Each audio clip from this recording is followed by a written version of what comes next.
Have you ever believed something so completely that you never thought to question it, only to realize one quiet moment was enough to shatter that belief?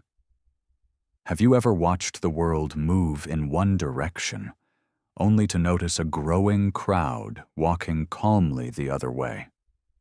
That is exactly what is happening right now, and most people have not even noticed yet.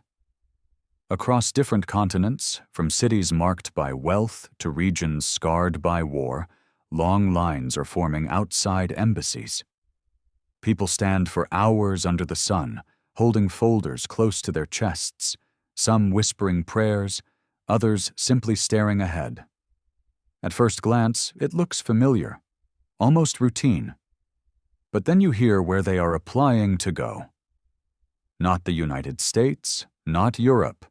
They are lining up for the Philippines. For decades, there has been a quiet insult attached to this country. Not shouted, not written in headlines, but passed down casually, almost politely. The idea that the Philippines is only a place people escape from, never a place people choose. That it exists on the margins of global relevance. Many spoke as if the entire world had already agreed on this verdict. Even well-educated voices repeated it without hesitation, as if history itself had already closed the book. And yet, something deeply uncomfortable is happening to that narrative. An embassy officer once described a moment that stayed with him. A man in his 50s, neatly dressed but visibly tired, stepped forward and said something unexpected. He did not ask about salaries. He did not ask about benefits.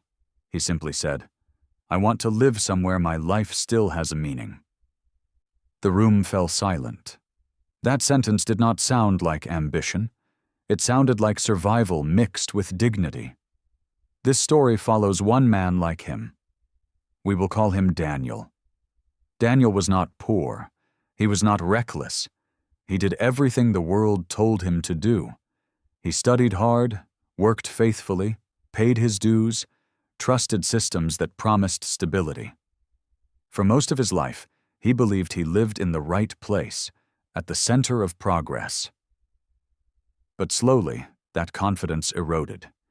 It began with his health. An illness that was never urgent enough to matter, yet never small enough to ignore. Appointments felt rushed. Conversations felt transactional. He was treated efficiently, but never fully seen. Then came the subtle losses. A workplace that no longer needed experience, only speed. A society that admired strength, but avoided vulnerability. He felt himself becoming invisible. People told him this was normal, that aging meant adjustment, that disappointment was just the price of realism. And like many others, he accepted it, even as something inside him quietly resisted. What made it worse was the global chorus echoing around him. News filled with division, institutions protecting themselves instead of people. Faith reduced to slogans, compassion treated like a weakness. He tried other places, hoping geography might change what systems could not. Japan impressed him, but left him isolated. Europe inspired him, but kept him distant.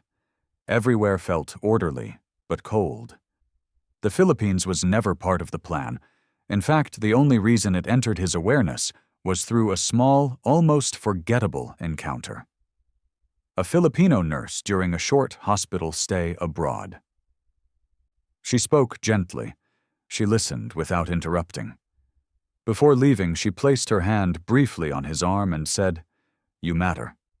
It was not dramatic. It was not rehearsed. But something about it stayed. Later, he met a Filipino doctor volunteering overseas who spoke openly about faith, service, and community. Not as ideals, but as lived responsibilities. Daniel felt something unfamiliar, curiosity mixed with doubt. Could a country the world so often overlooked really carry what he had been missing? As embassy lines continued to grow, Daniel found himself holding documents he never imagined preparing. He did not know exactly what he was searching for. He only knew what he could no longer accept. And somewhere between disbelief and quiet hope, the Philippines began to feel less like an option and more like a question he could not ignore. Was it possible that the place the world underestimated was about to teach it something essential? By the time Daniel seriously began considering the Philippines, his life felt like a series of closed doors politely labeled as normal. His illness had not worsened dramatically, which somehow made it harder. It lingered in the background of every day, draining energy, dulling enthusiasm, reminding him constantly that he was no longer operating at full strength. Doctors abroad told him it was manageable, then hurried him out. The message was subtle but clear. You will live, but do not expect to be whole. What hurt more than the physical strain was the emotional erosion. Daniel had always believed that systems existed to support people when they were most vulnerable. Yet everywhere he turned, he encountered forms, cues, and conversations that felt rehearsed. He was processed, not cared for. When he asked questions, he was given answers. When he expressed fear, he was given timelines. No one was cruel. That almost made it worse. He tried to fix things the way he had been taught, change environments, adjust expectations. He spent time in countries admired for their discipline and efficiency. In Japan, everything worked, but no one lingered. Silence followed him like a shadow. In parts of Europe, the architecture was magnificent, the culture refined. Yet he sensed an invisible wall. People were kind, but careful. Compassion felt regulated. Slowly, frustration turned into something heavier, a quiet despair he did not know how to name. He began waking up already tired. Nights were filled with questions that had no clear answers. Was this all life was supposed to become? Endurance without meaning. The idea of the Philippines returned unexpectedly, often in moments of exhaustion. He remembered the nurse's eyes when she told him he mattered. He remembered how natural her kindness felt, as if it cost her nothing. He started researching cautiously, almost skeptically. Medical care in Manila, universities in Cebu, faith-based communities known for service rather than spectacle. Still, doubt pressed in. Everything he had been taught suggested this was backwards. People went from the Philippines to the West, not the other way around. Friends warned him gently. Are you sure? What will you gain there? Their concern was sincere, but it rested on assumptions he was no longer sure he shared. The turning point came quietly.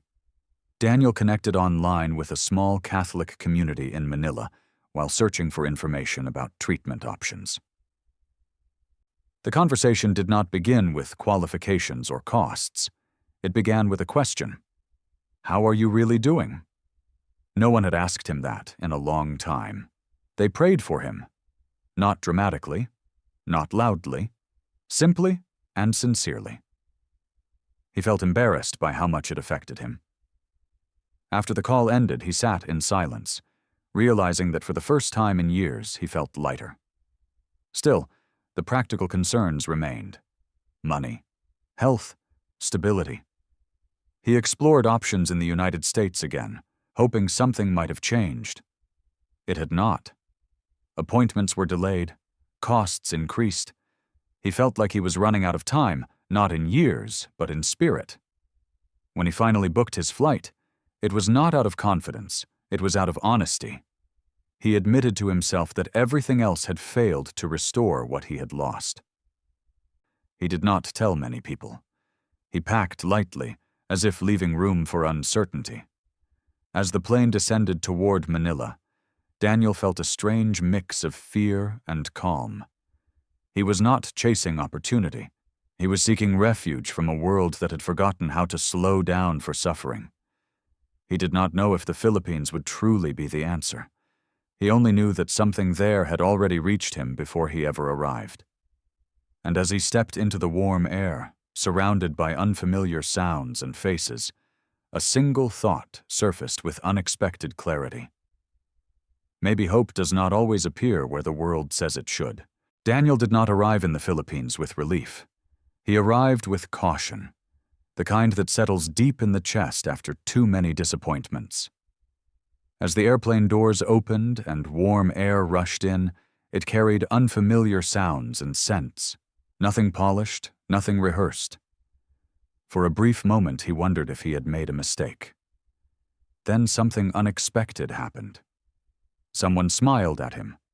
Not politely, not professionally, but genuinely, as if his presence alone was enough.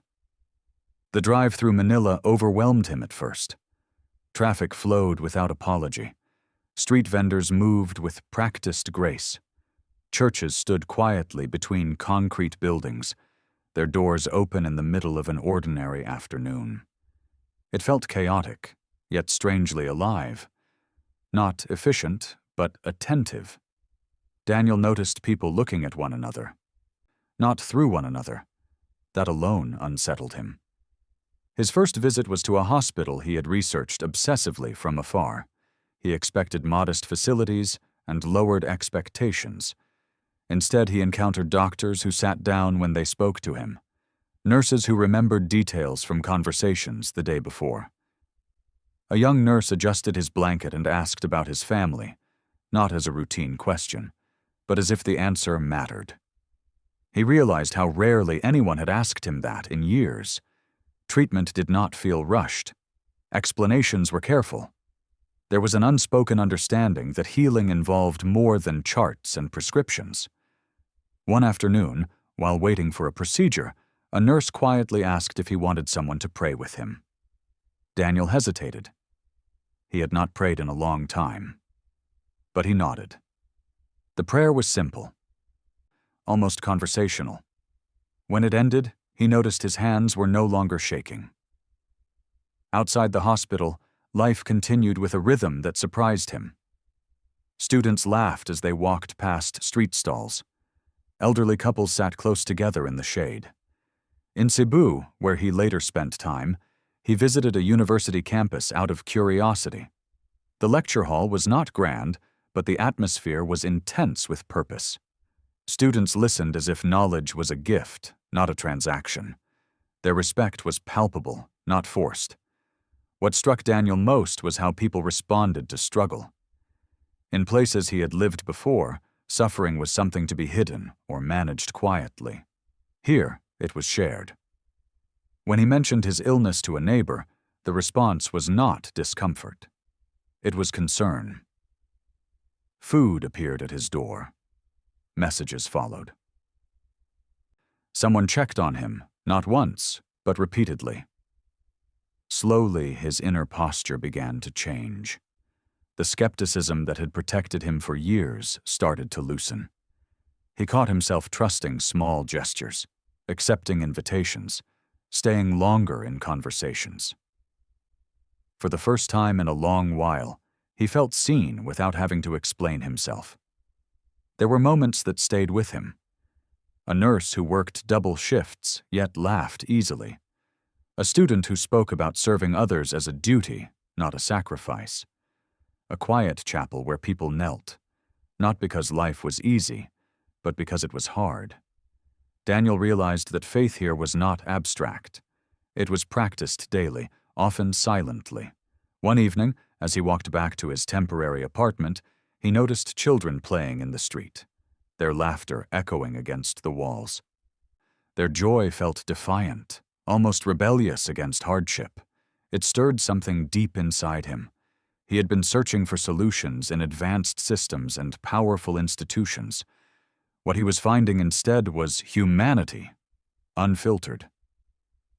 Daniel did not yet have words for what was happening to him. He only knew that the heaviness he carried for years was slowly lifting, not because his problems had vanished, but because he no longer carried them alone. And somewhere between the hospital corridors, the crowded streets, and the quiet prayers, he felt a shift begin. A realization forming, gentle but undeniable, that hope sometimes wears the face of the places the world overlooks. Something shifted in Daniel without announcement, the way dawn arrives before the sun is fully seen. Days in the Philippines no longer felt like days he needed to survive. They began to feel like days he was allowed to enter. He stopped watching the clock during appointments. He lingered after conversations. He noticed that people here did not rush away from one another, even when life was difficult. His recovery did not come as a miracle. It came as a pattern. Mornings that began with quiet greetings, nurses who asked how he slept and actually waited for the answer, doctors who explained progress with patience, not pressure. Somewhere in that rhythm, Daniel realized that healing was happening not only in his body, but in places he had not known were wounded. He was invited to a small neighborhood gathering one evening. Nothing formal. Just a few families sharing food after prayer. Children sat on the floor. Elders spoke softly. Someone placed an extra plate in front of him without asking questions. When the prayer began, it was not loud or performative. It was steady, almost grounding. Gratitude woven into every sentence. Daniel felt his throat tighten, surprised by his own reaction. What moved him most was the absence of conditions. No one asked what he could offer in return. No one measured his worth by productivity. He was welcomed simply because he was there. In other places, he had learned to justify his presence. Here, it was assumed. Faith surrounded him, not as doctrine, but as posture. People prayed before meals not because tradition demanded it, but because life had taught them dependence. Daniel saw joy that did not deny suffering, and resilience that did not harden hearts. It unsettled him at first. He had grown used to strength defined by control. Here, strength looked like surrender and trust. As weeks passed, he began participating rather than observing. He joined morning walks with neighbors. He attended Mass, sitting quietly at first, then kneeling when he felt ready. He volunteered lightly, helping where he could, not out of obligation, but gratitude. Each small act stitched him deeper into the fabric of daily life. One afternoon, while sitting outside a small chapel, Daniel listened to rain fall suddenly, heavy and warm. People laughed and waited together under shelter. No one complained. Someone joked that storms come and go, but community stays. The simplicity of that statement struck him harder than any speech ever had. His illness remained part of his life, but it no longer defined it. On difficult days, someone noticed. On better days, someone celebrated with him. He realized that what had once felt like isolation was now met with shared burden. He was no longer managing life alone. There came a moment, quiet and unplanned, when Daniel finally admitted the truth to himself. He was not counting the days until he could leave. He was imagining what it would mean to stay. The thought startled him. He had never felt that way anywhere else. Walking home one evening, he passed children playing barefoot, laughing freely, their joy undiminished by modest surroundings. It reminded him of something he had lost long ago. Not youth, but trust. Trust that life could still be generous, even when it was hard. He stopped under a streetlight and felt tears rise, not from sadness, but recognition. "I have never seen this anywhere else," he whispered. "Not the poverty, not the chaos, but the way people chose one another, again and again, without being asked." In that moment, Daniel understood that the Philippines had not offered him escape. It had offered him belonging. And in a world where so many felt unseen, that belonging felt like a miracle quietly hiding in plain sight. By the time Daniel realized his decision had already been made, it no longer felt dramatic. It felt honest. He was sitting quietly one evening, listening to distant traffic blend with laughter from a nearby home, when it struck him that the restlessness he had carried for years was gone. Not silenced, not distracted, but replaced. Replaced by something steadier, something rooted. The Philippines had not cured his illness overnight. It had not erased uncertainty or promised an easy future. What it had done was far more profound. It gave him back the will to live fully, not just endure. For the first time in a long while, he woke up curious about the day ahead, instead of bracing for it. He thought about the places he had lived before, societies that prided themselves on progress, yet left so many feeling alone at their most fragile moments. He realized that what had exhausted him wasn't struggle itself, but struggle without companionship. Here, hardship was shared. Burdens were spoken aloud. Faith was not a private emergency tool, but a daily language. Daniel began telling people back home the truth. Not an advertisement, not an argument, just the truth. He spoke about doctors who treated patients like family, about neighbors who noticed absence, about a culture where dignity did not need to be earned. Some listened quietly, others were skeptical. But more and more, people leaned in, asking questions that surprised even themselves. That is how the lines began to grow. At embassies, among those waiting patiently, there were stories like Daniel's.